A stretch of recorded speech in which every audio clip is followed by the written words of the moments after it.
Hello, Italy. Ciao, Giuseppe.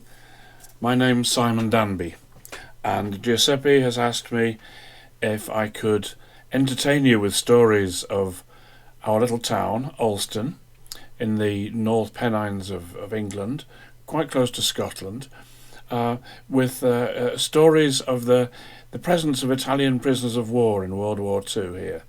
And I'm sorry that I'm not able to use Google Duo. The quality of the image was so very low, I couldn't have shown you pictures on it, or maybe even allowed you to hear stories properly. I do apologise, but I've made this instead, and I do hope you enjoy it. World War II wasn't the first time that there'd been major Italian presence on Alston Moor. In the late 19th and early 20th century, they would be involved in lead mining, mostly at nearby Nent Head. The men on this picture are thought to be engineers involved in setting up new buildings. Some of the workers photographed here in 1897 will almost certainly have been Italians, and they were known to have stayed in a place called the Barracks, and they left their marks there with graffiti, which I haven't got any photographs of, I'm sorry to say. We don't know the date of this photograph, but we only know two names as well of the people. At the far left is Johnny Barron, and the far right, Lancelot Liverick. But just have a look at the faces and see if you feel they might be Italians. And just to drive my point home, look at this warning sign about all accidents to men must be reported. It's a serious matter. But have a look underneath. It says attenzione. Avviso. Tutti gli incidenti agli uomini devono essere segnalati e le informazioni devono essere fornite all'agente incaricato. Questo è di grande importanza e deve essere rigorosamente rispettato. And finally, here's another photograph from the very early 19th century. We don't know the name of one of the people, but the title for this picture is Joe Lee and an Italian Boy. Now here's Joe Lee later on, mowing his hay on his little farm. But I'm going to stop talking about the old days and carry on about the modern times, as you might say.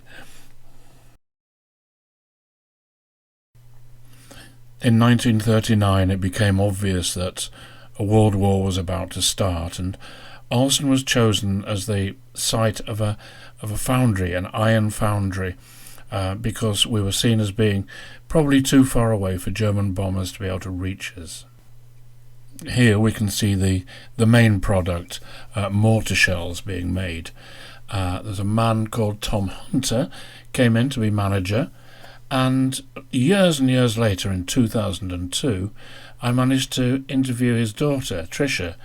Now, she has a strong Australian accent, but that's because she'd lived there for a long while as a nurse.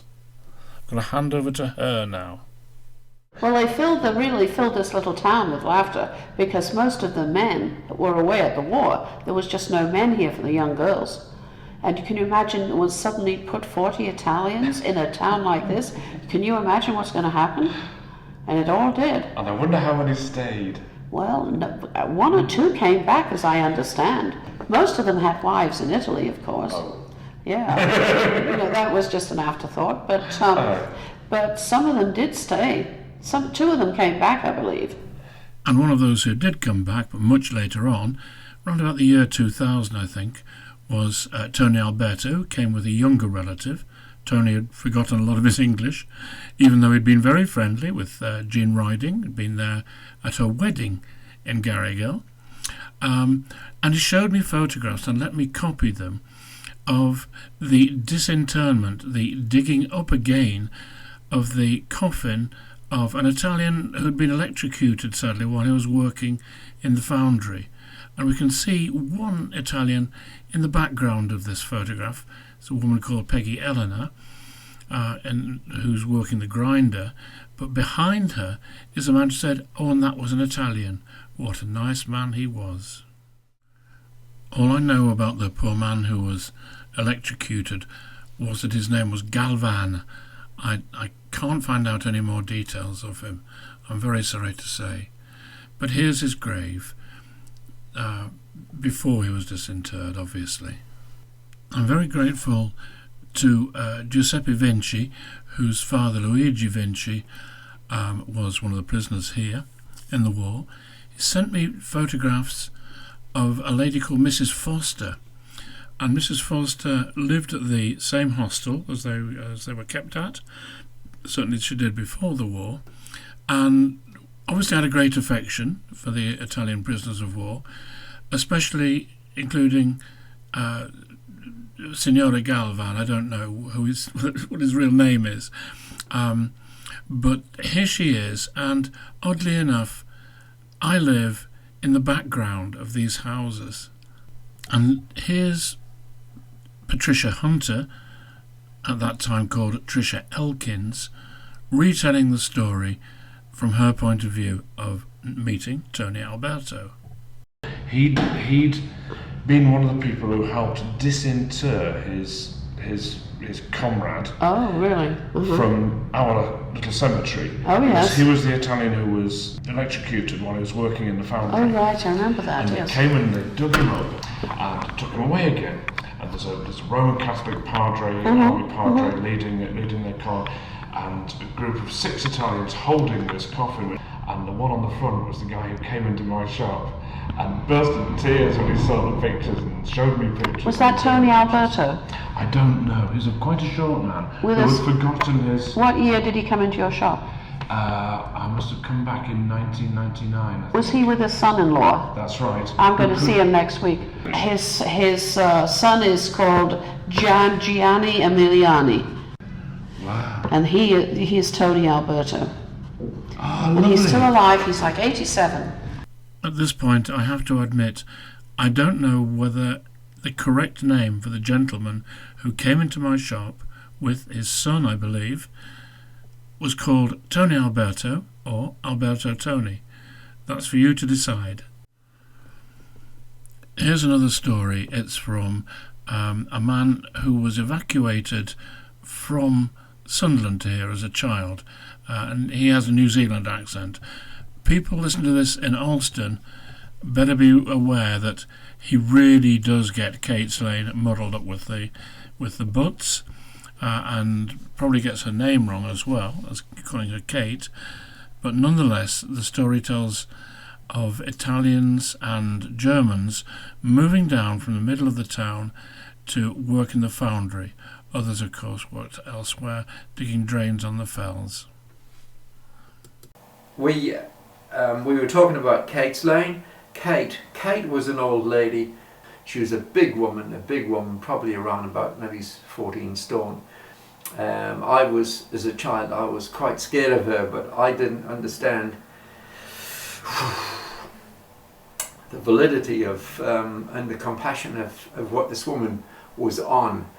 What used to happen is the German soldiers or the Italian soldiers that used to walk past Kate Slane first thing in the morning, 6 o'clock in the morning, to the foundry. Some used to go and dig on the fens and put the drainage in and that sort of thing.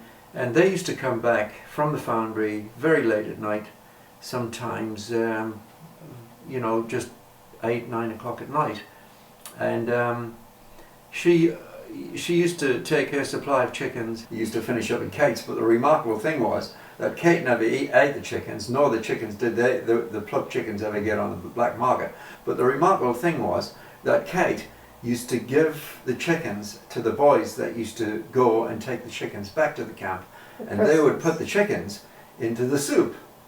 And they had lots of potatoes up there, but they weren't being starved. Don't get me wrong, but they never had any delicacies. And one of the delicacies, and probably the only delicacy they got, was the chicken from Kate. Now Kate did this for a number of years during the war. She didn't do it once or for 5 minutes. She did this almost every night. Also, I've not shown you where the prisoners of war stayed. We know that the Germans were only kept in quite a cold field at the top of the town, but eventually the Italians went into the Sun Hostel. Oddly enough, the very place where my parents came for their honeymoon. And here's more memories from Tricia Elkins, just to round this whole thing off.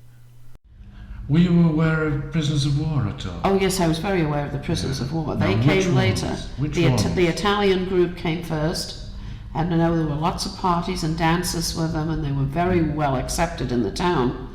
The next group were the Germans. They were not so well accepted, but a lot of them as individuals were, but they were so clearly identified as the enemy. I'd like to thank everybody who's helped me to make this thing, everyone who's lent me their photographs and allowed me to copy them, to Giuseppe Vinci for encouraging me to do this thing in the first case, for the late Tricia Elkins, and Brian Lowndes for his for allowing me to record them and share their memory with you. Thank you very much.